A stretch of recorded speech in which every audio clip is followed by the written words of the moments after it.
very important partner, full partner with the government in nation building, the CEO of San Miguel, Ramon Ang. Aklan 2nd District Representative Florencio Miraflores, and the honorable members of the House of Representatives, Aklan Governor Jose Enrique Miraflores, Malay Municipal Mayor Frolibar Bautista, Nabas Municipal Mayor James Solanoy, other mayors. Nandito yata yung mga ating mga mayor. Nandito at naka-excited lahat para sa pagbukas, pagsimula nitong ating terminal building. The officials of the Civil Aviation Authority, who was represented by the officer in charge, Attorney Danjun Lucas, Chairman and CEO of Megawide Construction Corporation, Mr. Edgar B. Saavedra. Nung pinipilit na matatapos ito, maraming nagsasabi pa, nasa eroplano pa lang kami, si Sec Vince, sinasabi na niya, pinangako ng Megawide na matatapos ito ng 24 months. Kaya nung binanggit ni Chairman RSA yung 24 months, ang bulong namin dito sa harap, sabi namin sa kanya, no pressure, no pressure. We take it back, pressure. I'm sorry, we really need for you to finish this 24 months or even less than now. And what I was telling the CEO of Megawide, I was telling him, says, you have no excuse because I've seen your other projects. Nagawa nyo na eh. Even more complicated constructions, and this is a relatively simple one. The more complicated construction projects that Megawide has undertaken, they have finished it on budget and in time. So that is what we are hoping for and are looking forward to. My fellow workers in government, other distinguished guests, ladies and gentlemen, good morning. Well, this is a very important day.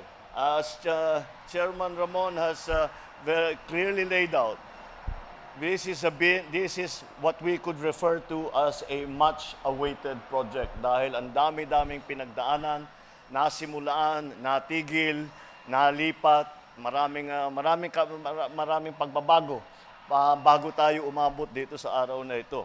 Ngunit, nandito na tayo. We are very happy and we are all very excited that we are slowly putting together the building blocks of our policy of opening up our areas, tourist areas, our business areas, to international travelers without having to go through the Manila Airport.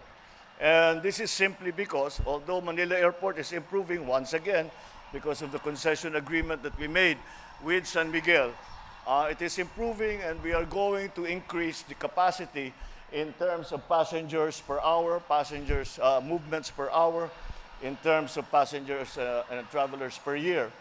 However, it would be much easier for our tourists or for any travelers na doon na sila tumungo, kagaya dito, diretso na sila dito sa Caticlan. And from here, they can go to Boracay, they can go around and see all of the tourist destinations. Marami ritong tourist destination. We can see all of the tourist destinations around the province and in the neighboring areas. And so it is not something that is just belonging to one province. It is not just Aklan who is involved in this. It is the entire region that will be assisted by the construction of this terminal building.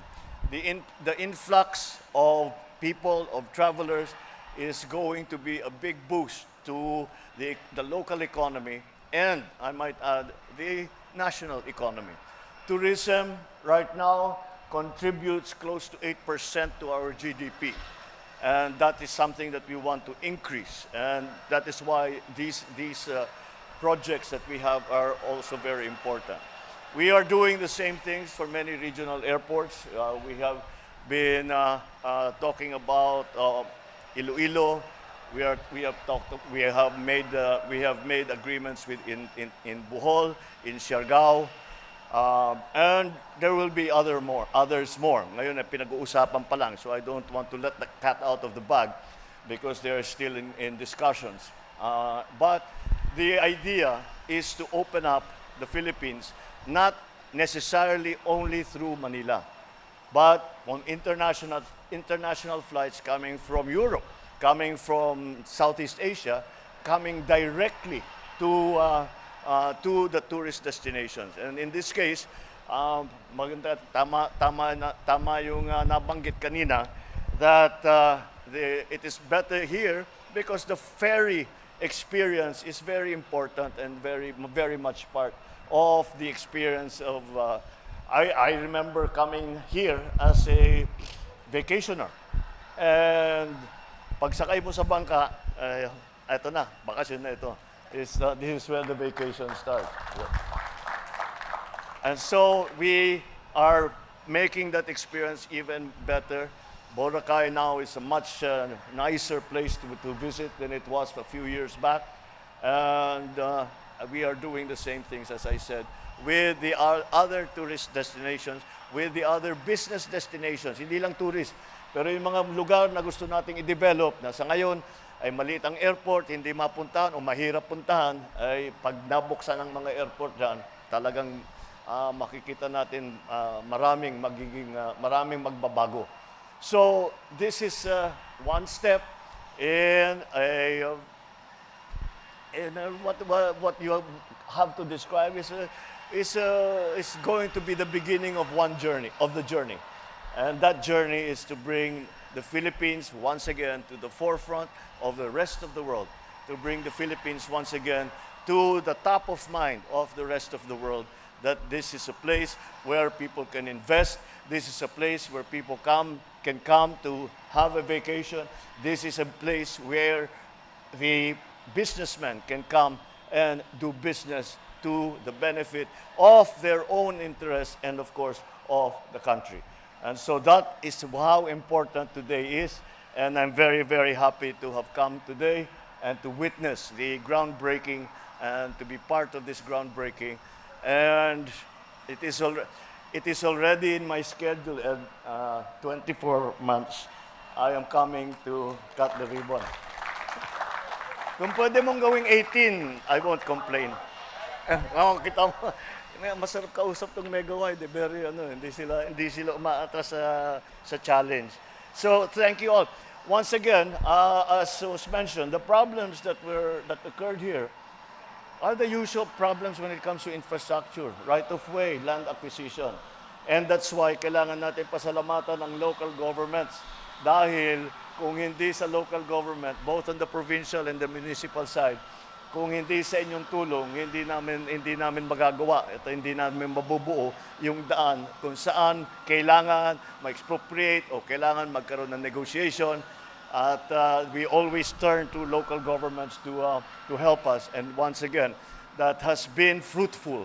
And it just goes to show, exactly like the governor has said, when the national government, the local government, and the private sector work together, hand in hand, not opposite sides, but hand in hand, this is what we can achieve. So we look forward to many, many more of this. Maraming salamat. Congratulations sa inyong lahat. Magandang maga po sa inyong lahat. Thank you, Mr. President. May we request the President to kindly remain on stage and grant us a photo opportunity. We kindly request Chairman Ramon S. Ang to join the President on stage. May we call on the DOTR and CAAP officials to please come on stage. Local government officials, please get ready.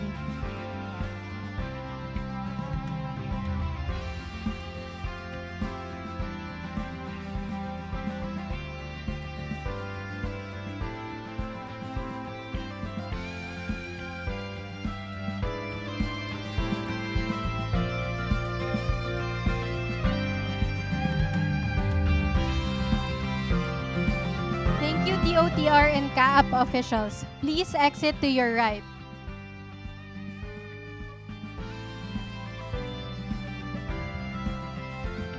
Next, may we call on the local government officials to please proceed on stage.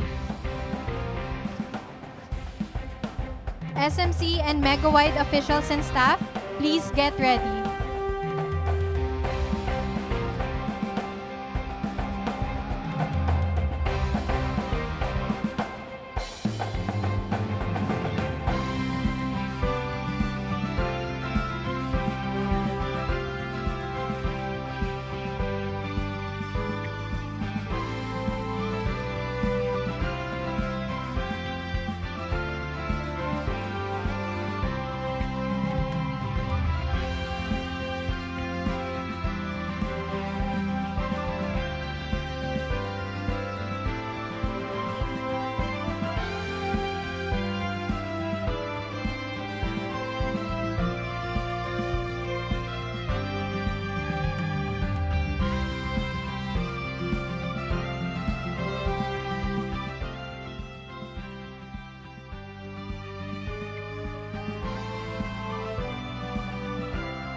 Thank you, local government officials. Please exit to your left. Next, may we call on the SMC and Megawide officials and staff to please proceed on stage.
Next, may we call on the SMC and Megawide officials and staff to please proceed on stage.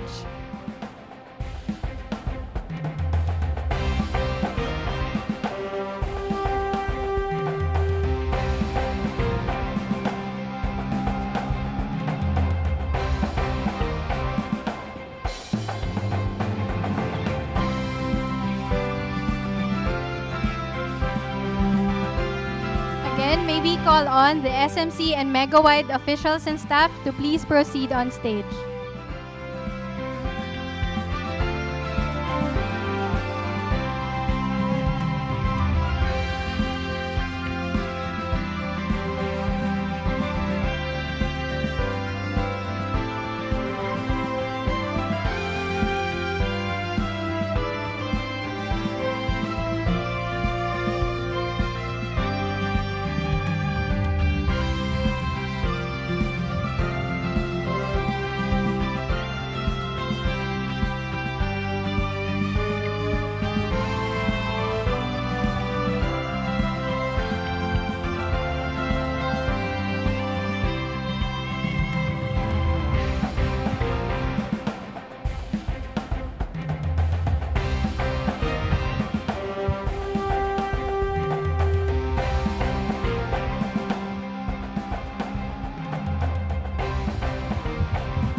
Again, for our third set, may we have the SMC and Megawide officials and staff.